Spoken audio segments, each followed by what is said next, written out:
Okay, Anubhav, you have an interview in HPCL for the post of JEO, and right now you want Snap for the subject surveying.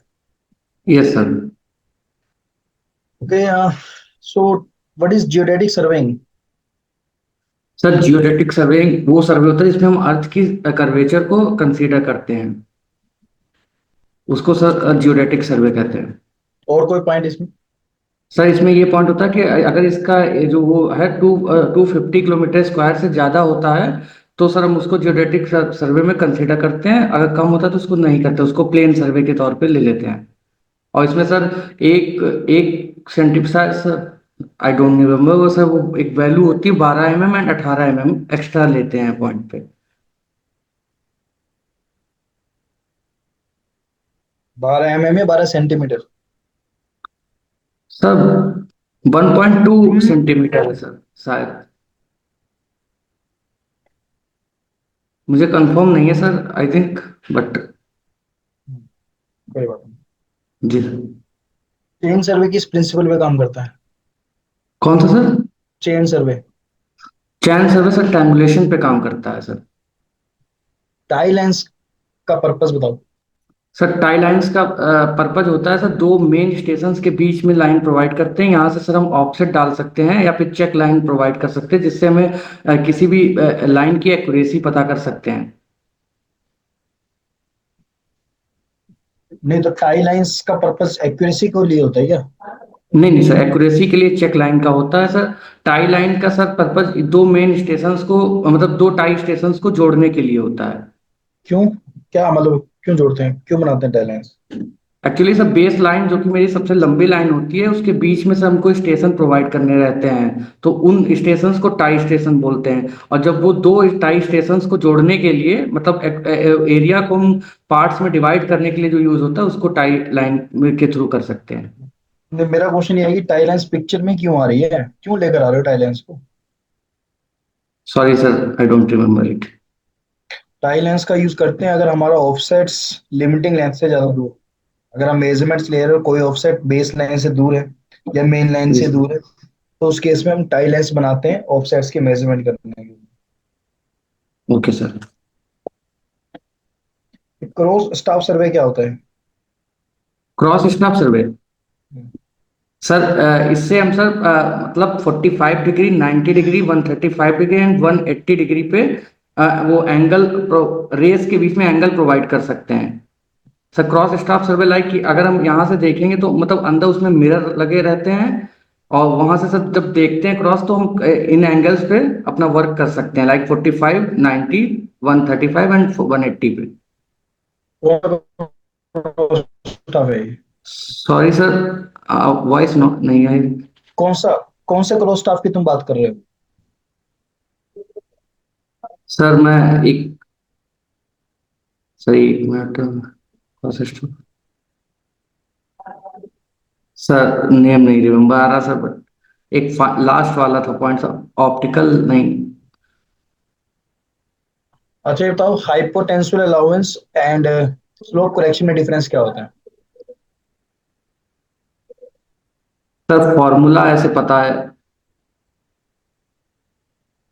तो difference sir क्या होता है? Hypotension allowance में शायद, एक minute sir.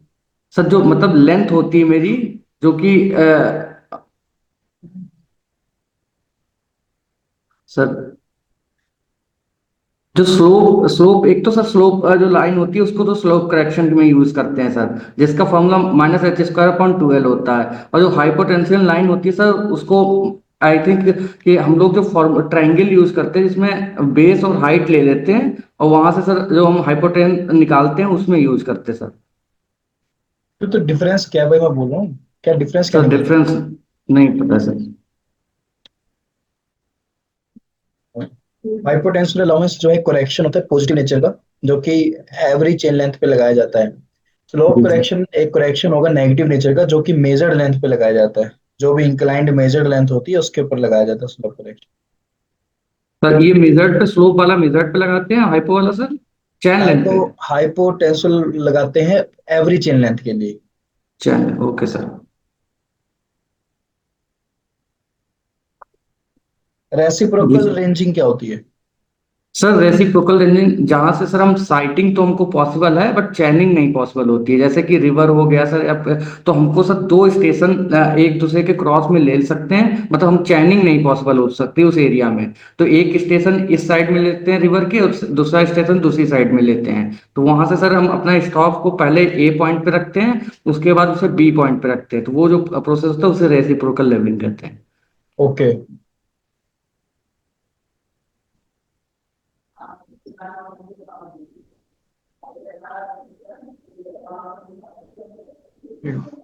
अच्छा मुझे ये बताओ कि डिक्लिनेशन की जब हम बात करते हैं तो जी डिफरेंट टाइप्स ऑफ डिक्लिनेशंस देखने को मिलते हैं। कौन कौन से होते हैं टाइप्स ऑफ डिक्लिनेशन? सर, आप वो मतलब डेली वेरिएशन सेकुलर वेरिएशन वाला पूछ रहे हैं सर? एक सर डेली वेरिएशन होता है टाइप जो, मैं टाइप्स ऑफ डिक्लिनेशन पूछ रहा हूँ, दो टाइप के डिक्लिनेशन होते हैं। एक सर मैग्नेटिक डिक्लाइनेशन होता है, और फिर, एक ईस्टर्न होता है, एक वेस्टर्न होता है। हाँ सर, वो ईस्टर्न वेस्टर्न होता है, ईस्टर्न को सब पॉजिटिव लेते हैं, वेस्टर्न को निगेटिव लेते हैं। क्या होता है जब हम, ईस्टर्न डिक्लिनेशन? सर ईस्टर्न जब मेरी जो जो उसमें निडल होती है वो ईस्ट की साइड में, मतलब उसमें वो मूव कर जाए मैग्नेटिक मैग्नेटिक डिक्लाइनेशन के कारण, तो सर उसको ईस्टर्न बोलते हैं। ट्रू बीयरिंग निकालेंगे तो मैग्नेटिक डिक्लाइनेशन में हम ईस्टर्न की वैल्यू को ऐड कर देते हैं।